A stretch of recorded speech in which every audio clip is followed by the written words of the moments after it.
শীতকালে বাজারে পাওয়া যায় নতুন আলু, আর সেই নতুন আলু মটরশুঁটি দিয়ে তৈরি করা আলুর দম শীতকালে দারুণ লাগে খেতে আমাদের সবাইরই। আমি আজকে একদম সম্পূর্ণ নিরামিষ পদ্ধতিতে এই আলুর দম করব, কাস্ট আয়রনের কড়াইতে। আর এই কড়াইতে আলুর দম করার এক্সপেরিয়েন্সটাও আমি আপনাদের সাথে অবশ্যই শেয়ার করব, তাই পুরো ভিডিওটা স্কিপ না করে দেখার অনুরোধ রইল। প্রথমে আমি এখানে নিয়েছি প্রায় 600 থেকে 700 গ্রাম মতন নতুন আলুর দম বানানোর সময় আমরা খোসা সমেতই একেবারে প্রেসার কুকারে অল্প একটু নুন আর জল দিয়ে আলুটাকে সিদ্ধ করে নিয়েছিলাম। আলুর সিদ্ধ করার পর তারপরে আলুর খোসাগুলো আমরা ছাড়িয়ে নেব। আমি আলুর দম আজকে বানাচ্ছি একটু মাঝারি সাইজের আলু দিয়ে। আপনারা যদি একেবারে ছোট সাইজের আলু পান বাজারে, তাহলে তো আপনাদের গোটা গোটা আলু দিয়েই দম তৈরি হয়ে যাবে। আমার আলুর সাইজগুলো একটু মাঝারি বলে আমি এটাকে দুটো ভাগে ভাগ করে নিচ্ছি। এই আলুর দমটাকে আমি আজকে নিরামিষ করে দেখাবো, কিন্তু আপনারা চাইলে এটা পেঁয়াজ রসুন দিয়েও কিন্তু খেতে পারেন। নিরামিষ বা আমিষ যে কোনোভাবেই হোক, এই আলুর দমের স্বাদ কিন্তু অসাধারণ লাগে। খুব ঝটপট একটা মশলা আমরা এই আলুর দমের জন্য বানিয়ে নিচ্ছি। দেখুন, এখানে আমি প্রায় 1.5 থেকে 2 ইঞ্চি সাইজের দুটো আদা নিয়েছি, রাফলি চপ করে নিচ্ছি। আর তার সাথে আমরা এখানে দিয়ে দেবো প্রায় 4 থেকে 5টা কাঁচা লঙ্কা, একটা মাঝারি সাইজের টমেটো, আর সুন্দর একটা কালার আসার জন্য গ্রেভিতে আমি এখানে দিচ্ছি গোটা কাশ্মীরি লাল লঙ্কা। যদি এরকম গোটা লঙ্কা না থাকে আপনাদের, তাহলে সেক্ষেত্রে কাশ্মীরি লাল লঙ্কার গুঁড়োটাও কিন্তু অবশ্যই দিতে পারেন, তবে এটা পুরোটাই অপশনাল, চাইলে পুরোটাই আপনারা স্কিপ করতে পারেন। এবার দিয়ে দিচ্ছি 4 থেকে 5টা কাজুটা দিলে কি হবে, গ্রেভিটা বেশ ঘন হবে আর আলুর দমটা খেতেও ভালো লাগবে। দেখুন, দিয়ে দিলাম 1 চামচের মতন গোটা ধনে আর গোটা জিরে। যদি গোটা ধনে গোটা জিরে না ব্যবহার করেন, তাহলে সেক্ষেত্রে জিরে আর ধনের গুঁড়োটাও ইউজ করতে পারেন। এবার আমি নিয়েছি এখানে একটা কাস্ট আয়রনের কড়াই। এই কড়াইটা আমার সম্পূর্ণ নতুন, আমি এখানে প্রথমবারই আয়রনের কড়াইতে আজকে রান্না করছি, তো অবশ্যই এটার অভিজ্ঞতা আমি আপনাদের সাথে শেয়ার করছি।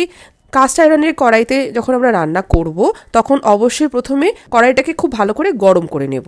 কড়াই একবার খুব ভালো করে গরম হয়ে যাওয়ার পরে এই তাপটা কিন্তু এই কড়াই অনেকক্ষণ অবধি ধরে রাখতে পারে। সেক্ষেত্রে গ্যাসের ফ্লেমটাকে একেবারে আমরা লো করে দিলেই সুন্দরভাবে রান্নাটা হয়ে যায়। তাতে গ্যাস খরচাও বাঁচে, আর তার সাথে খাবারটাও কিন্তু একটা অসাধারণ টেস্ট আসে এই আয়রনের কড়াইতে রান্না করলে। এটা আমার ব্যক্তিগত অভিজ্ঞতা।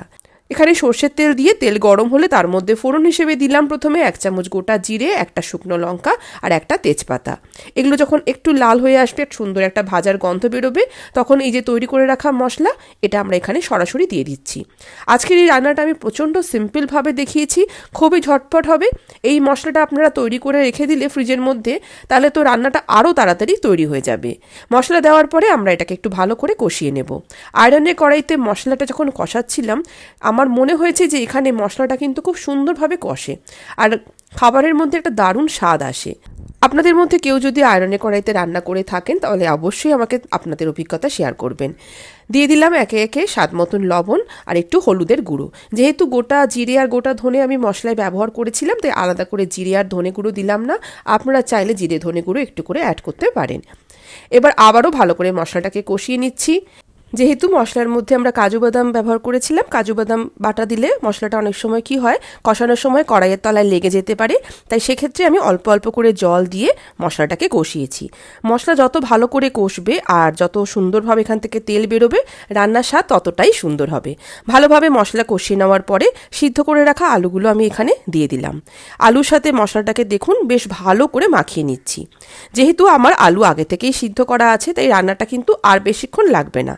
খুব সুন্দর করে 5 থেকে 6 মিনিট সময় নিয়ে ভালোভাবে আলুর সাথে মশলাটাকে সুন্দর করে মাখিয়ে কোট করে নেওয়ার পরে তারপরে আমরা এখানে দিয়ে দেবো জল। তবে হ্যাঁ, আরেকটা জিনিস অবশ্যই আমরা এখানে দেবো, সেটা হচ্ছে ফ্রেশ মটরশুঁটি। শীতকালে বাজারে মটরশুঁটি খুব ভালো পাওয়া যায়, অবশ্যই এই মটরশুঁটি আপনারা ফ্রেশ দেওয়ার চেষ্টা করবেন। আর যদি কেউ শীতকাল ছাড়া অন্য যে কোনো সময় এই রান্না করতে চান, তবে সেক্ষেত্রে আপনারা ফ্রোজেন মটরশুঁটিও ইউজ করতে পারেন। দেখুন, আমার ভালোভাবে মশলার সাথে আলু মেশানো হয়ে গেছে, প্রত্যেকটা আলুর মধ্যে মশলার একটা দারুণ কোটিং চলে এসেছে। এবার আমি এখানে দিয়ে দিচ্ছি মশলা ধোয়ার অল্প যে জল আমার ছিল সেইটুকু, আর তার সাথে আলাদা করে আরও একটু গরম জল আমি এখানে অ্যাড করেছি। জল আমি বেশি দেব না, কারণ আমি এখানে একটু মাখা মাখা একটা গ্রেভি রাখবো। যদি আপনারা গ্রেভিটা একটু বেশি রাখতে চান, সেক্ষেত্রে সেই বুঝে আপনারা জলটাকে অ্যাড করবেন, যেহেতু অলরেডি মশলাও কষানো আছে আর আলুও সিদ্ধ করা আছে। মাপ মতো জল দিয়ে দিয়ে 5 থেকে 6 মিনিট পুরো জিনিসটাকে একবার ভালোভাবে ফুটিয়ে নিচ্ছি। ব্যাস, তাহলেই তৈরি হয়ে যাবে দারুণ স্বাদের কষা আলুর দম, যেটাকে আপনারা সাদা ভাত থেকে শুরু করে রুটি, লুচি, জিরা রাইস আর শীতকালে স্পেশালি মটরশুঁটির কচুরির সাথে দারুণভাবে এনজয় করতে পারেন। একদম শেষে দিয়ে দিলাম 2টো কাঁচা লঙ্কা চিড়ে, যাতে সবুজ লঙ্কার গন্ধটা খুব সুন্দর আসে গ্রেভিতে। তেজপাতাটাকে সরিয়ে দিচ্ছি, কারণ তেজপাতার রোল কিন্তু এখানেই শেষ। তেজপাতার গন্ধ ভালোভাবে গ্রেভির মধ্যে চলে এসেছে।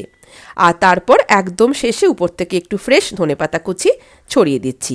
তৈরি হয়ে গেল আমার আজকে দারুণ স্বাদের এই কষা আলুর দম। আয়রন কড়াইতে তৈরি করা আমার এই প্রথম রান্না সম্বন্ধে কিছু অভিজ্ঞতা আমি আপনাদের সাথে অবশ্যই শেয়ার করতে চাই। প্রথমত, আয়রন কড়াইতে রান্না করতে গেলে আপনাদের কিন্তু গ্যাসের প্রচুর সাশ্রয় হয়, কারণ এই কড়াই অনেকক্ষণ অবধি তাপমাত্রাকে ধরে রাখে, লো ফ্লেমে রান্নাটা হয়ে যায়। রান্নার মধ্যে একটা দারুণ স্বাদও আসে, আর শরীরের জন্য এটি খুবই উপকারী। কিছুটা হলেও কিন্তু রেগুলার আমাদের আয়রন শরীরের মধ্যে প্রবেশ করে যদি এই আয়রন কড়াইতে রান্না করা যায়।